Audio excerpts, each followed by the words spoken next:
the spring travel season is in full swing, and Dollar Flight Club has a list of some vacation spots that are cheaper to fly to this year. So here to talk about the latest flight trends is travel expert Jesse Newgarden with Dollar Flight Club. Jesse, thank you so much for being here this morning. Of course. Thanks for having me. All right. Now, before we look at the spring's flight trends, let's talk about the latest flight disruptions caused by the war with Iran. In the last couple of weeks, airline companies have started raising fares and cutting capacity on some flights because of the surge in oil prices. Now, before the war in Iran, the industry was forecasting record profits for this year. Now the cost of jet fuel has doubled. Have we seen a dip in travel this spring because of this situation that's going on right now with Iran? No, not really. We haven't really seen a meaningful dip in demand. Travel is still very strong. What's happening really is airlines are adjusting prices, cutting some capacity to offset higher fuel costs. But planes are still full. People are still traveling. They're just more price sensitive and adjusting where they're going and being smart about that. So what do you think if oil prices don't go down soon? Could we expect to see that dip in travel as we go into the summer months and it gets later and later and it gets a little more expensive? Yeah. So, what we're seeing right now overall, prices are expensive overall. They're higher than they were a few months ago. But, and that's of course driven by these higher fuel costs. But in the data, we're seeing that that's not happening evenly. So we're also still seeing deals to many places. So the storyline is really overall prices are going up, but not everywhere. There's still places where you can find deals.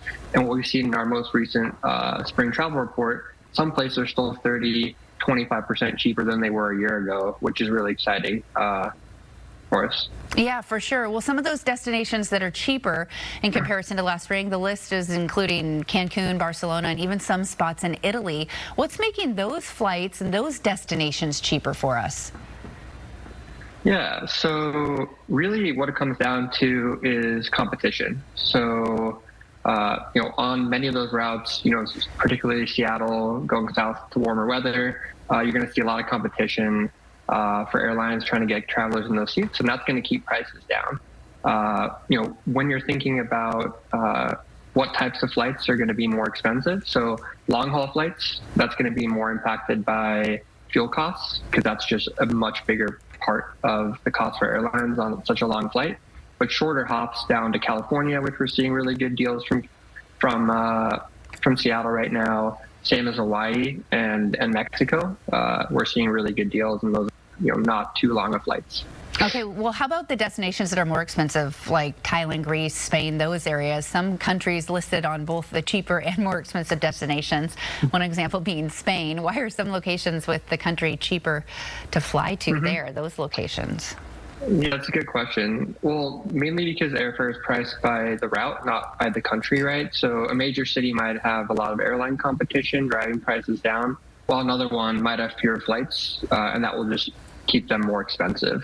So it really just depends on the route. So I think in the report we looked at Madrid and Barcelona, Barcelona being cheaper, Madrid being more expensive. And those are just very different markets and different routes coming from the U.S.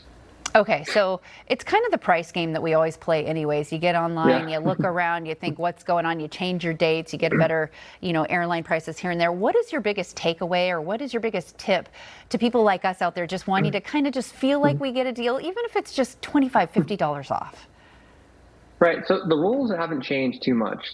It's really the same. Prices are just a little more expensive overall, but there's still deals that you can find. So it's the same. It's the same suggestions as most of the time, which is if you find a deal or place that you want to go, is book it as soon as possible. It's still a really strong booking window. And what we recommend and we're telling our members is, but most people don't know this, that with many airlines, so United, Alaska, Delta, American, the big airlines, if you book a regular economy seat or even a business class seat today, and the price goes down anytime before you travel, you can call the airline and get a credit or a refund.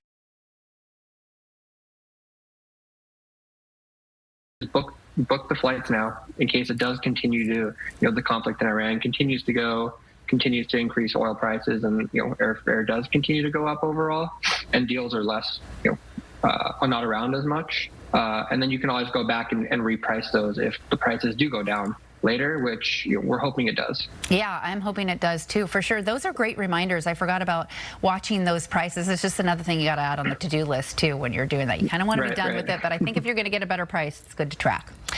All right, Jesse Newgarten with Dollar Flight Club. Thank you so much for being with us and giving us that good insight this morning. Of course. Thanks for having me.